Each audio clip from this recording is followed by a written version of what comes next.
Invoque le sang de ce soir. Que son sang vienne te purifier ce soir. Invoque le sang de Jésus. Ce sang qui nous a rachetés. Ce sang qui a fait de nous ses enfants. Ce sang qui crie plus que le sang d'Abel. Ce sang qui parle plus que le sang des boucs et des taureaux. Commence encore à parler à Dieu. Invoque encore le sang de Jésus. Invoque le sang de Jésus ce soir.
Que ton nom soit célébré, que ton nom soit proclamé. Nous te célébrons au Père, nous t'exaltons, oh Dieu, nous te glorifions, Abba Father, pour ta présence, pour ta main qui agit en ce moment, pour ta main, pour ton esprit qui nous assiste, pour ta vérité, oh Dieu, qui nous sera révélée, pour ta grâce, oh Père, qui nous ouvre, soit célébrée, soit glorifiée, soit magnifiée. Mon âme te lève ce soir, mon âme t'exalte, Adonai, mon âme te loue, oh Dieu, toi le Dieu des dieux, toi le Dieu qui règne avec ton peuple, toi le divin qui demeure avec les humains, toi le fort qui demeure avec les faibles, toi le Dieu qui marche, oh Dieu, avec son peuple au milieu de nous, soit célébré et glorifié. Au nom de Jésus-Christ, Amen.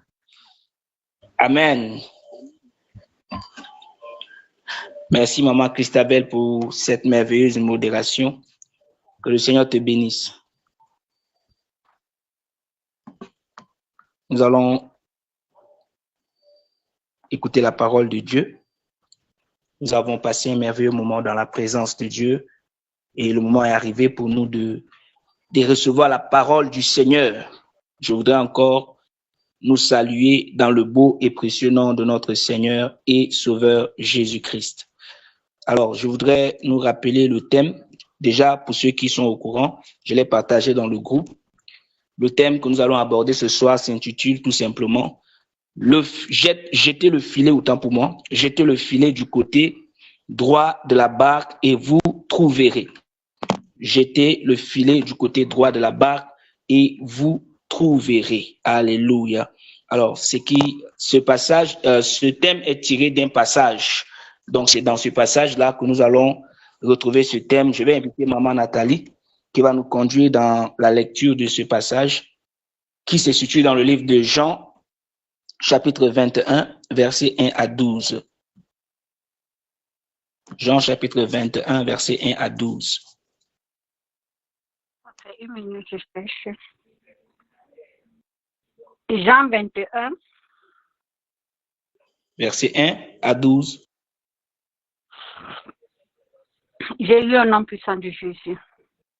Après cela, Jésus se montra encore aux disciples sur les bords de la mer des Tibériades. Et voici de quelle manière il se montra.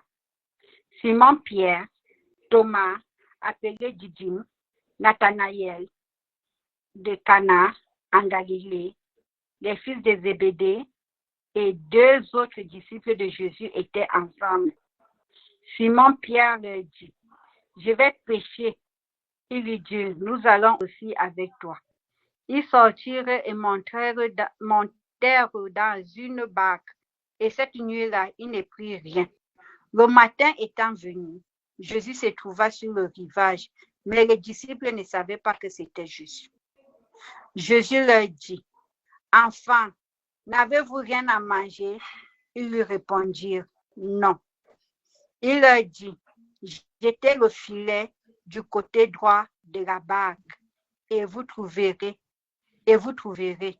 Ils le jetèrent donc, et ils ne pouvaient plus le retirer à cause de la grande quantité de poissons. Alors, le disciple que Jésus aimait dit à Pierre, « C'est le Seigneur. » Et Simon-Pierre, dès qu'il eut entendu que c'était le Seigneur, mit son vêtement et sa ceinture, car il était nu, et se jeta dans la mer. Les autres disciples vinrent avec la barque, tirant le filet plein de poissons, car il n'était éloigné de terre que d'environ 200 coudées. Lorsqu'ils furent descendus à terre, ils virent là des charbons allumés, du poisson dessus et du pain. Jésus leur dit, « Apportez des poissons que vous venez de prendre. » Simon-Pierre monta dans la barque et tira à terre le filet plein de 153 grands poissons, et quoi qu'il y en ait eu tant, le filet ne se rompit point.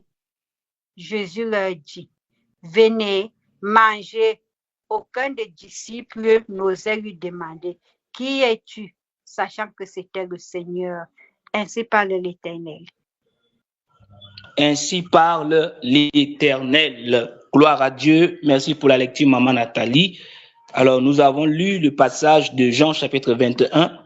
Pour ceux qui étaient là à midi, nous étions dans Jean chapitre 20. Élus Clovis nous avait parlé de Marie de Magdala et la résurrection de Jésus-Christ. Et dans ses propos, l'homme de Dieu disait que lorsque Jésus fut ressuscité, lorsque Jésus était d'abord mort avant qu'il ne soit ressuscité, les disciples qui étaient avec Jésus étaient retournés dans leurs activités qu'ils avaient d'abord laissées, n'est-ce pas, avant de suivre Jésus. Donc les disciples, c'est-à-dire les Pierre, les Matthieu, les Jean qui étaient là, ils étaient tous retournés dans leurs activités. Ils ont mis de côté la mission qui leur avait été conférée.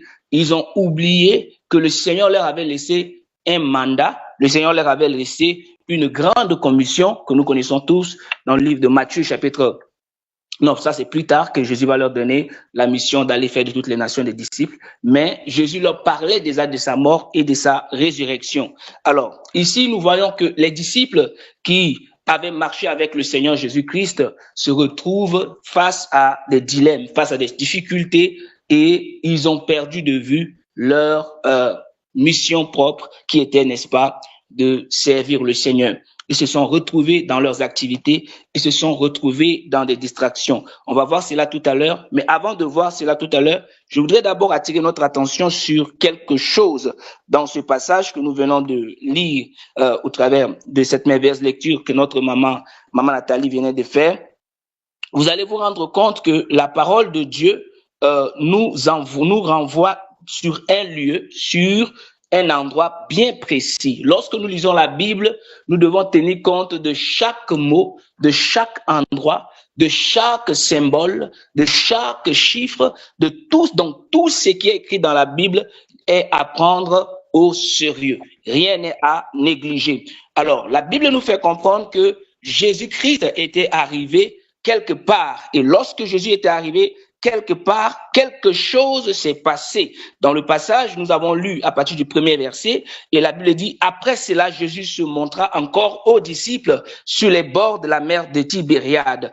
Et donc, la Bible dit, sur les bords de la mer de Tibériade, et voici de quelle manière il se montra. Avant de parler de quelle manière Jésus-Christ se montra, déjà, il y a quelque chose qui retient mon attention. Pourquoi précisément sur les bords plutôt de la mer de Tibériade? Alléluia. Pourquoi précisément sur les bords de la mer de Tibériade? Déjà, d'emblée, il faut comprendre que le mot Tibériade vient du nom de l'empereur romain qui signifie Tibère César. Alors, pour ceux qui connaissent Tibère César, c'est la ville de Tibériade qui fut construite par Hérode Antipas vers l'an 20 après Jésus-Christ sur le bord du lac de Galilée. Alors, et elle fut nommée ainsi en l'honneur de Tibère, l'empereur de Rome. Et dans ce passage, vous allez voir que la Bible nous dit que lorsque Jésus arrive sur les bords de la mer de Tibériade, il rencontra là, aux côtés de la mer, il rencontra Simon-Pierre, Thomas appelé Didyme, Nathanaël de Cana en Galilée, les fils de Zébédée et deux autres disciples de Jésus qui étaient ensemble dans ce lieu. Et le fait qu'ils soient en ce lieu n'était pas un hasard parce que, comme je le disais tout à l'heure, tout ce qui est dans la Bible est significatif et a un sens bien précis. Alors, le sens spirituel que nous pouvons accorder au mot Tibériade ici, selon la Bible, Tibériade, selon la Bible ici, est aussi comparé à la mer de Galilée. On appelle aussi Tibériade mer de Galilée, lac de Génézareth, mer de Kinnéreth. Donc, spirituellement, cela peut représenter quelque chose de significatif. Et il y a plusieurs points que nous allons tirer sur le plan spirituel en ce qui concerne ce merveilleux nom. Et ce nom ici va nous amener quelque part. Alors, spirituellement, Tibériade peut représenter premièrement le lieu des combats et des tempêtes. Waouh! Le lieu des combats et des tempêtes. Pourquoi ce lieu est appelé un lieu de combat ou des combats et des tempêtes? Pourquoi? Parce que c'est sur cette mer que vous allez voir que les disciples vont affronter plusieurs tempêtes.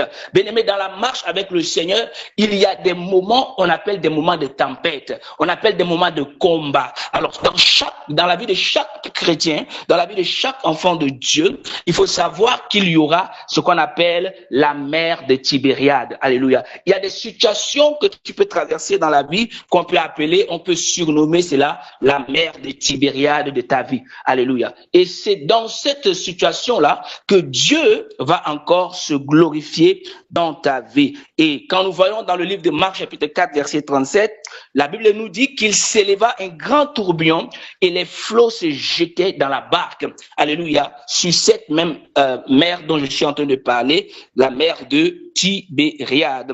En deuxième lieu, ce qu'on va encore affecter comme une révélation spirituelle en ce qui concerne la mer de Tibériade, c'est le lieu de l'appel au ministère.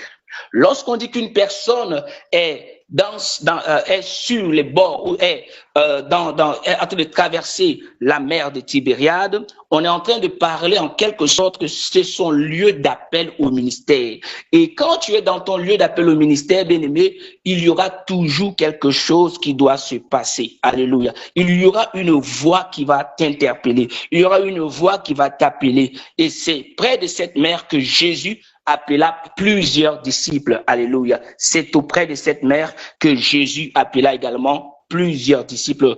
Nous allons voir cela dans Matthieu 4, verset 19, où la Bible nous fait comprendre que lorsque Jésus est venu voir ses disciples, Jésus leur a dit, suivez-moi et je ferai de vous, ou je vous ferai pécheurs d'hommes. C'était où? C'était précisément au niveau de la mer, à côté de la mer de Tibériade. Alors, quelle révélation nous pouvons en tirer? C'est pour nous faire comprendre que lorsque Jésus, n'est-ce pas, passe au niveau ou au lieu d'un appel ministériel, Jésus-Christ appelle la personne et la personne le suis. Alléluia. Alors, ce qui est là, Jésus-Christ avait fait comprendre aux disciples que, pardon, vous ne serez plus considérés comme des pécheurs, mais vous serez considérés comme des pécheurs d'hommes. Alléluia. Ils étaient d'abord des pécheurs ordinaires. Ils utilisaient la pour se nourrir, pour prendre soin de leur vie. Mais Jésus-Christ a dit qu'à partir de maintenant, vous ne serez plus pêcheurs de poissons,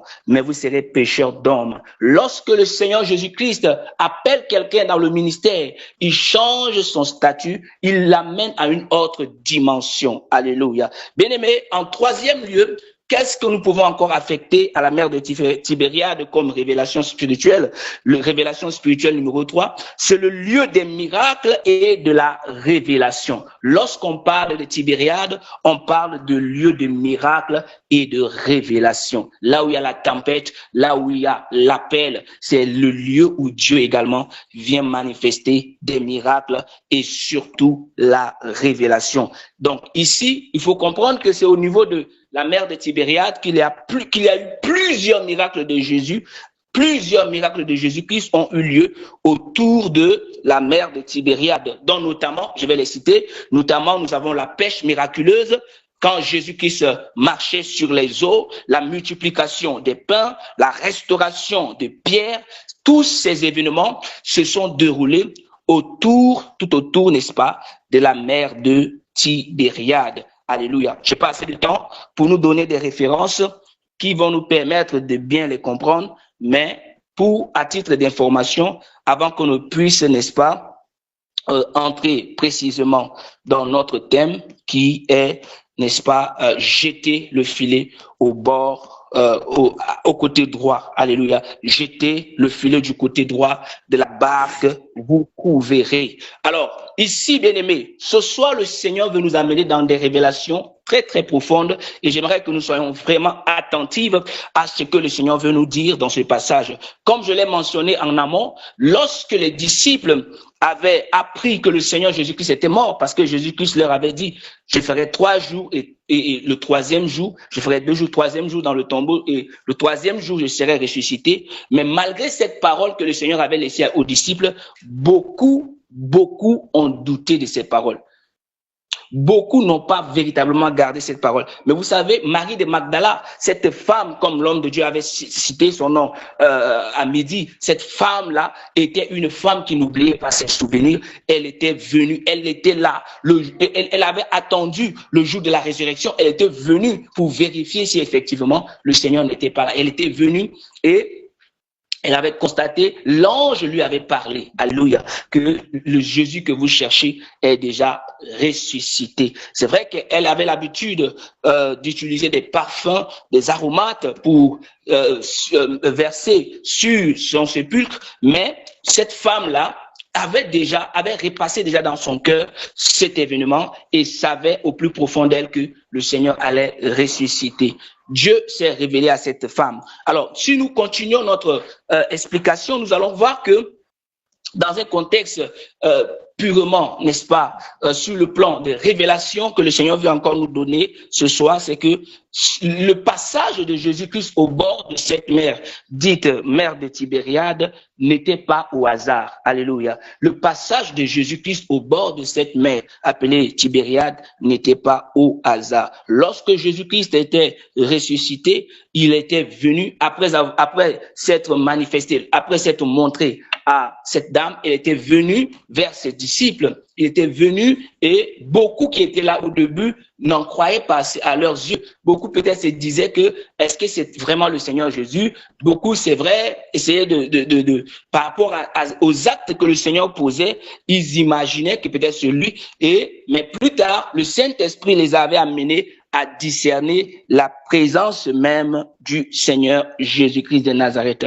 Nous allons voir qu'après la résurrection de Jésus-Christ, vous allez voir que plusieurs disciples vont retourner à la pêche, comme je l'avais dit tout à l'heure, et malgré leur expérience, malgré ce que Jésus avait fait, malgré les miracles que Jésus avait accomplis au milieu d'eux, malgré la puissance que Jésus-Christ avait déployée, malgré les morts que Jésus-Christ avait ressuscités, malgré les vies que Jésus-Christ avait restaurées, mais lorsque le Seigneur était mort, ils se sont relâchés. Alléluia. Ils se sont relâchés. Voilà Pierre qui dit, Pierre ici faisait partie des 3 qui étaient vraiment aimés par le Seigneur. Il y avait Pierre, il y avait Jacques et il y avait Jean. C'était les 3 disciples qui étaient toujours aux côtés de notre Seigneur Jésus-Christ. Mais Pierre prend la parole et il dit, je vais pécher. Alléluia. Je vais pécher.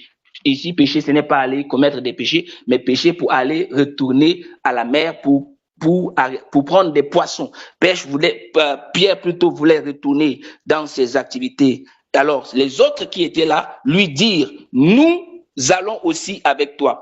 Bien-aimés, je voudrais que nous fassions très attention ce soir. Lorsque tu es une pierre, lorsque tu es un pilier, lorsque tu es un instrument, lorsque tu es un modèle que Dieu veut utiliser, si tu n'es pas exemplaire, si tu n'es pas un modèle véritable, tu peux être un objet de chute pour les autres. Alléluia. Si tu n'es pas un modèle pour les autres, tu peux être une pierre d'achoppement pour les autres. Au lieu que Pierre soit la pierre angulaire, soit la pierre qui permettrait aux autres d'être solides, il était devenu un instrument de chute pour les autres disciples. Alléluia. C'est pourquoi je voudrais nous faire comprendre en ce soir que si le Seigneur t'a mandaté, si le Seigneur t'a appelé, si le Seigneur t'a conféré, si le Seigneur t'a donné une mission, tu dois être un modèle pour les autres. Parce que au travers de tes faiblesses, il y a des gens autour de toi qui te copient. Il y a des gens autour de toi qui font de toi leur modèle. Il y a des gens autour de toi qui te prennent pour exemple. On sait que tu es une personne spirituelle, une personne qui est attachée à Dieu. Lorsqu'on voit que tu faiblis, même ceux qui sont faibles aussi faiblissent. Voilà pourquoi lorsque Pierre dit « je vais pécher », il lui dit aussi « nous allons aussi avec toi ». Pourquoi? Parce qu'ils se sont rendus compte que même Pierre qui marchait avec Jésus, a décidé de retourner à la pêche. Et pourtant, c'est là-bas que le Seigneur Jésus-Christ les avait tirés. C'est là-bas que le Seigneur Jésus-Christ les avait fait sortir. C'est là-bas que le Seigneur Jésus-Christ, de là que le Seigneur les avait appelés pour leur donner une mission bien précise. Mais lorsque Pierre, qui était censé être, parce que la Bible dit, tu es Pierre, et sur cette pierre, je bâtirai mon église, et les portes de ce jour de mort ne prévaudront point contre elle. On a vu Pierre comme modèle, alors même quand Pierre est tombé, les autres sont tombés. Je prie en ce soir que tu ne sois pas un instrument de chute dans la vie de quelqu'un. Au nom puissant de Jésus, tu dois être un instrument de relèvement, un instrument d'orientation, un instrument de bénédiction dans la vie de quelqu'un. Que ta vie, que ta marche ne soit pas une occasion de chute pour les frères dans la foi, que ta marche ne soit pas une occasion de chute pour les autres, mais que le Seigneur puisse t'utiliser pour amener les autres à monter plutôt que de descendre. Alléluia. Donc vous allez remarquer que lorsque l'apôtre Pierre retourne à la pêche, les autres aussi ont dit, nous allons aussi avec toi. La Bible dit, ils sortirent et montèrent dans une barque, et cette nuit-là, ils ne prirent rien. Alléluia. C'est la partie que j'aime avec le Seigneur. C'est la partie que j'aime avec Dieu. Bien-aimé, lorsque tu ne marches plus dans la direction de Dieu, peu importe les expériences que tu peux avoir, tu vas échouer dans la vie. Lorsque tu ne te laisses pas guider par le Saint-Esprit, lorsque tu dis que non, je vais faire les choses par mes propres capacités, je vais faire les choses par mes propres savoirs, mes connaissances, Dieu va te laisser dans l'échec. Dieu va te laisser dans la honte. Voilà pourquoi vous allez remarquer que c'était des pécheurs expérimentés. Pierre était un pécheur expérimenté. Les autres aussi étaient expérimentés, mais ils étaient retournés à la pêche, mais ça n'a pas encore donné. Ça n'a pas donné. Alors, il commençait à poser. Il y avait un frère qui me disait un jour que, homme de Dieu, le Seigneur m'a appelé pour le servir, et il y a des gens que Dieu a consacrés spécialement pour sa gloire. Chaque fois que je commence un travail, on ne me paye pas mon salaire. Chaque fois que je commence quelque chose, il y aura toujours des problèmes. Je ne sais pas pourquoi. Parce que en réalité, c'est pas là où Dieu voulait qu'il soit. Alléluia. Parce que en réalité, c'est pas là où Dieu voulait qu'il soit. Parce que l'homme cherche d'abord son ventre. Bien aimé, quand le Seigneur t'appelle, quand le Seigneur te donne une mission bien précise, le Seigneur lui-même va s'occuper de tes besoins. Le Seigneur lui-même va s'occuper de ta situation. Il faut te concentrer sur l'œuvre de Dieu. Tant que le Seigneur ne te dit pas fais telle chose, ne le fais pas. Ne le fais pas parce que les gens le disent. Mais tu dois connaître ton appel. Tu dois savoir pourquoi tu sers Dieu. Alléluia. Alors la Bible dit que les disciples ont essayé de pêcher, mais ça n'a pas donné. Au matin, Jésus apparaît sur le rivage et leur donne une instruction simple. Mais l'instruction que le Seigneur leur avait donnée n'était pas simplement une instruction simple, mais c'était aussi une instruction purement prophétique. Vous allez écouter la parole que le Seigneur va dire aux disciples. Il dit, jetez le filet du côté droit de la barque et vous trouverez. Et dans ma méditation, j'interrogeais le Seigneur, je disais, Père, je restais là, je disais, parce que ce n'est pas la première fois que Jésus a dit aux disciples, jetez le filet. Je me rappelle que, j'ai lu quelque part là, la Bible dit que Jésus-Christ leur a dit, venez en eau profonde, allez en eau profonde et jetez le filet. Mais cette fois-ci, Jésus ne dit pas allez en eau profonde, mais cette fois-ci, il a changé de mot, il a dit jetez le filet du côté droit. Pourquoi il n'a pas dit jeter le filet du côté gauche? Pourquoi il n'a pas dit jeter le côté, je ne sais pas, devant ou derrière? Il a dit jeter le filet du côté droit. Bien-aimé, avec le Seigneur, la direction est très très importante.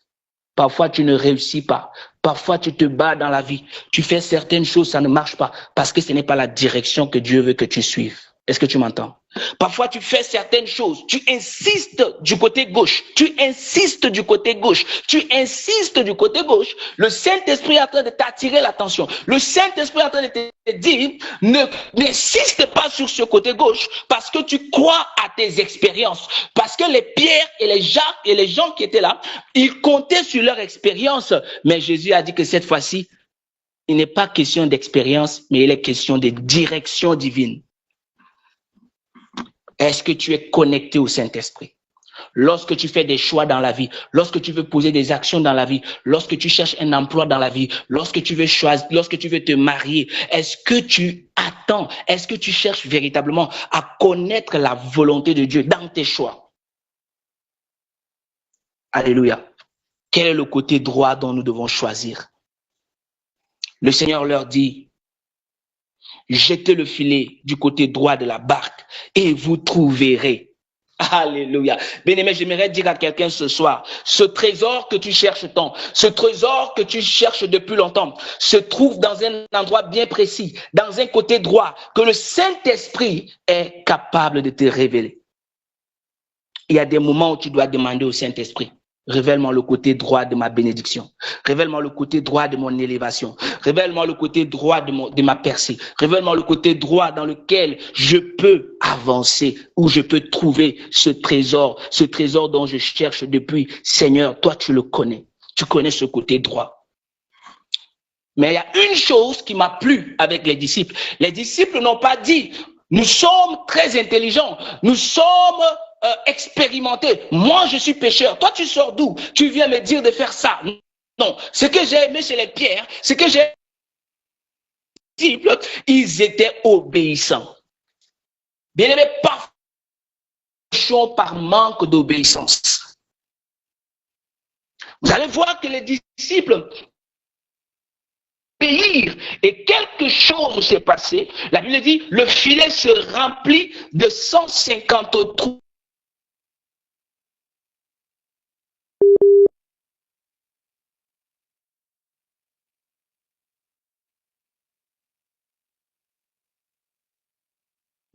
Alléluia. Bien-aimé, aujourd'hui, je vais terminer dans une révélation ce soir. C'est quoi le filet?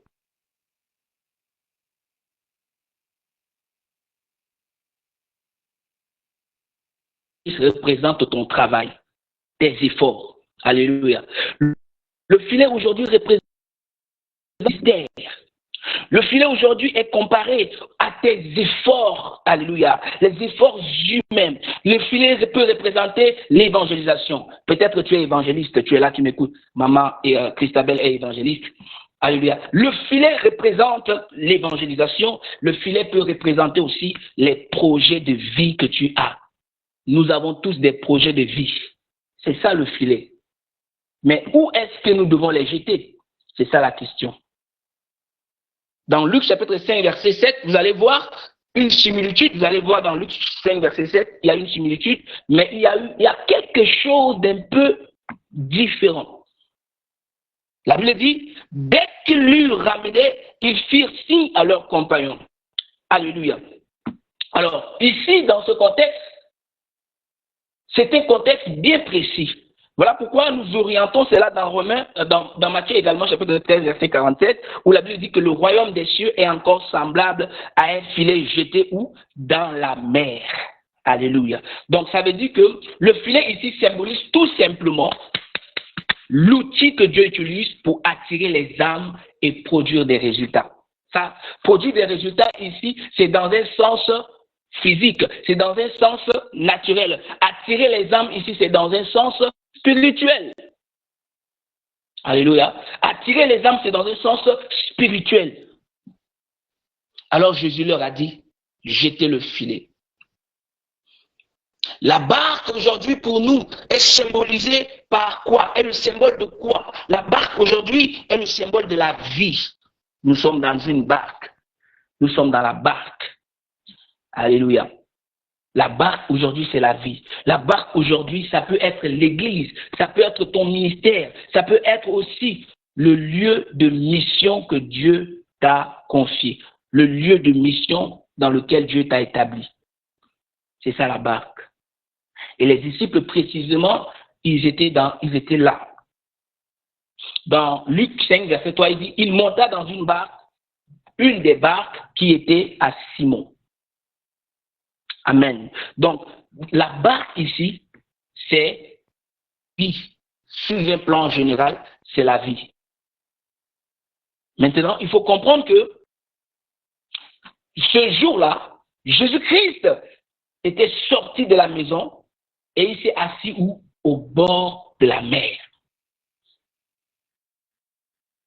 En d'autres termes, Jésus-Christ s'est placé là parce qu'il avait quelque chose qu'il devait accomplir dans cette situation. On a dit que la mer ici représente les problèmes, représente les tempêtes, représente les défis, les difficultés que nous pouvons rencontrer dans nos vies. Lorsque nous voulons avancer, il y aura des défis, il y aura des difficultés.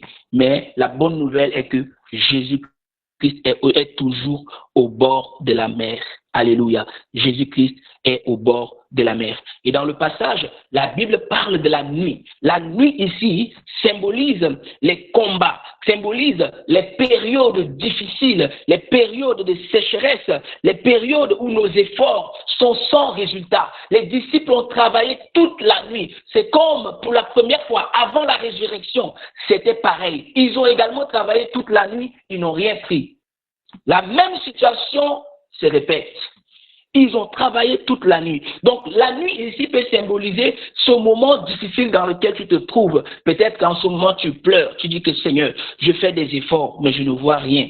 Je fais des efforts, je prie, mais rien ne se passe. Je fais des efforts, je dépose des dossiers. Je fais ceci, je fais cela. Seigneur, mais je ne vois rien de concret. Rien ne se passe dans ma vie.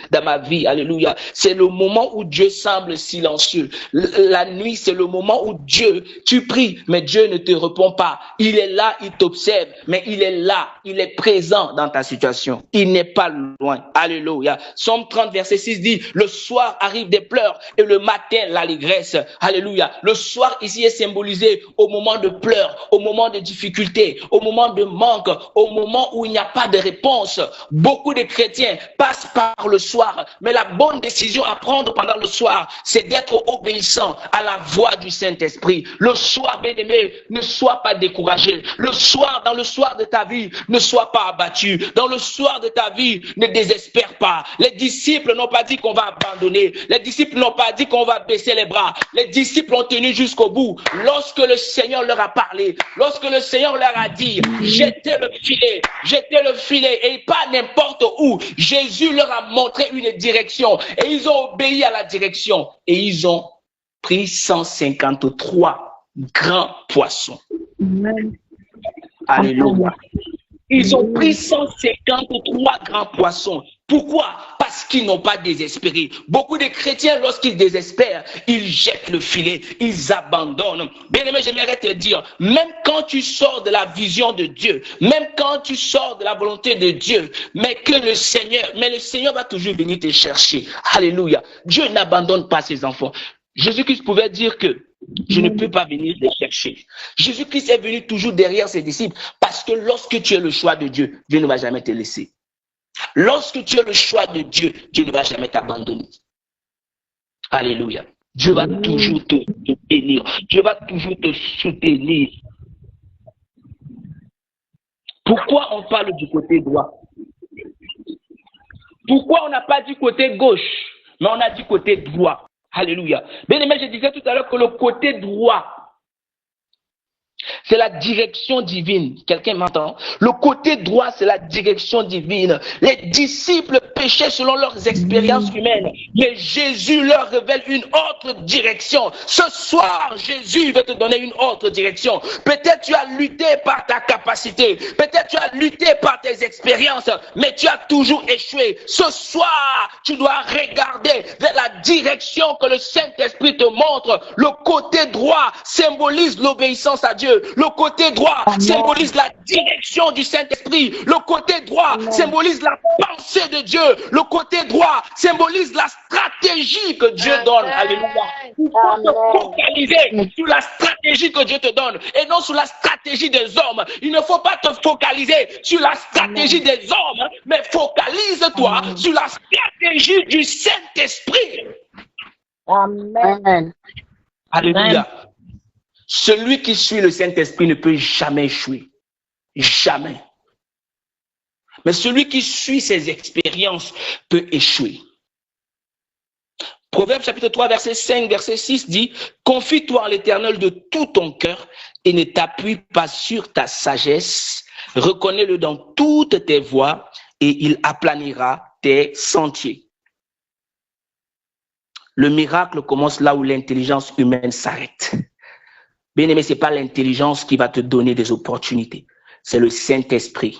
Alléluia. Le miracle commence là où le Saint-Esprit opère.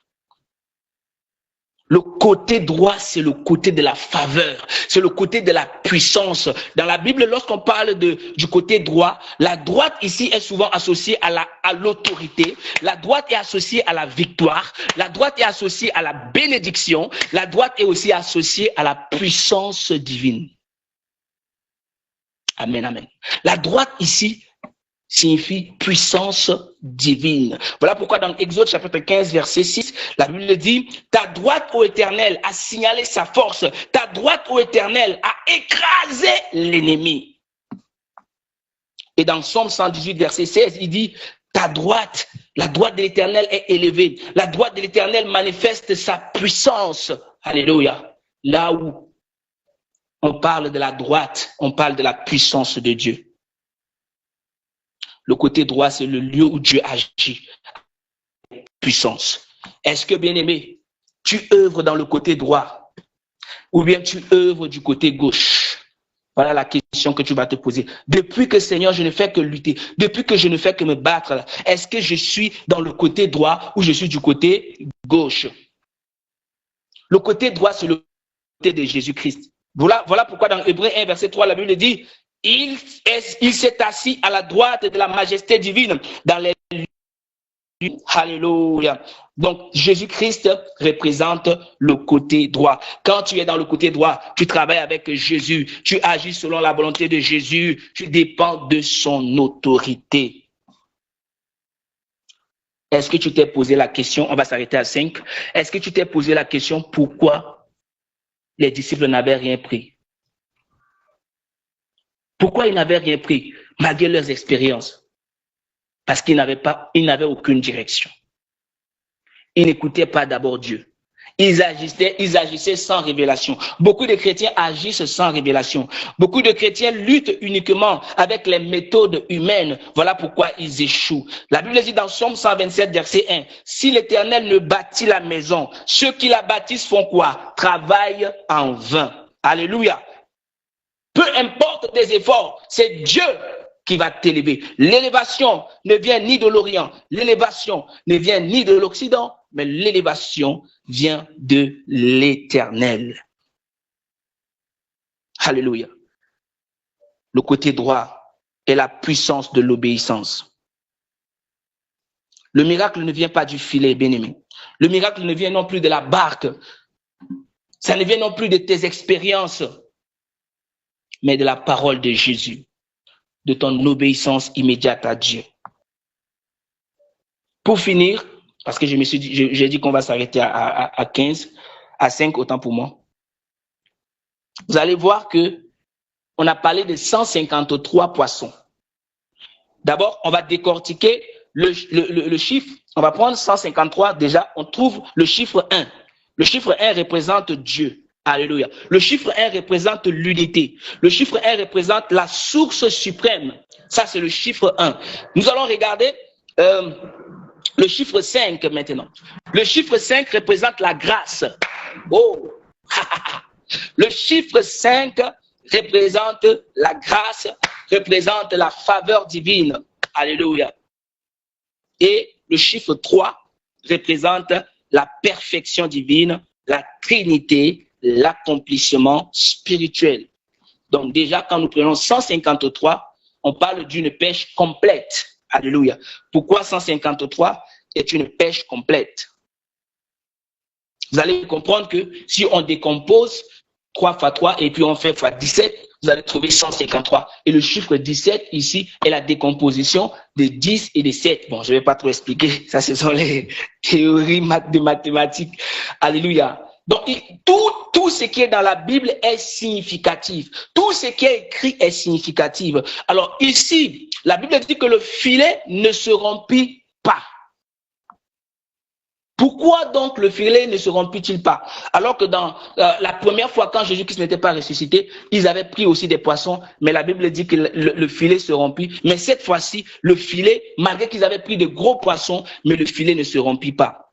Pourquoi? C'est la question que nous devons nous poser. Alléluia. Parce que avant la croix, écoute très bien, les disciples étaient encore faibles. Avant la croix, leur foi était instable. Mais après la croix, ils sont devenus matures spirituellement. Ils ont une stabilité et une puissance nouvelle. Alléluia. Alors, le Seigneur veut que nous puissions connaître ce message afin que nous ne puissions plus tâtonner, afin que nous ne puissions plus divaguer, mais que nous fassions toutes choses selon l'orientation du Saint-Esprit. Alors, pour finir, bien-aimé, Dieu peut changer une nuit d'échec en un matin de miracle dans ta vie. Tu vas lever ta main, tu vas lever juste ta main. Nous allons prier. Seigneur, nous te rendons gloire, nous te bénissons. Nous te rendons gloire pour ce merveilleux moment que tu nous as accordé dans ta présence. Toi qui peux changer une nuit d'échec en matin de miracle.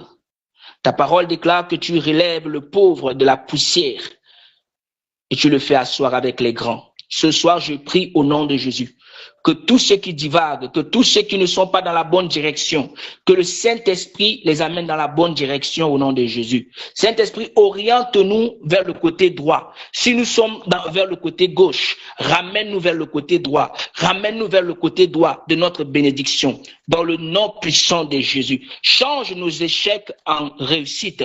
Que le succès se manifeste au travers de notre obéissance à toi. Dans le nom puissant et glorieux de Jésus. Bénis chacun de nous et que ton nom soit glorifié dans nos vies. Dans le nom puissant de Jésus que nous t'avons ainsi prié.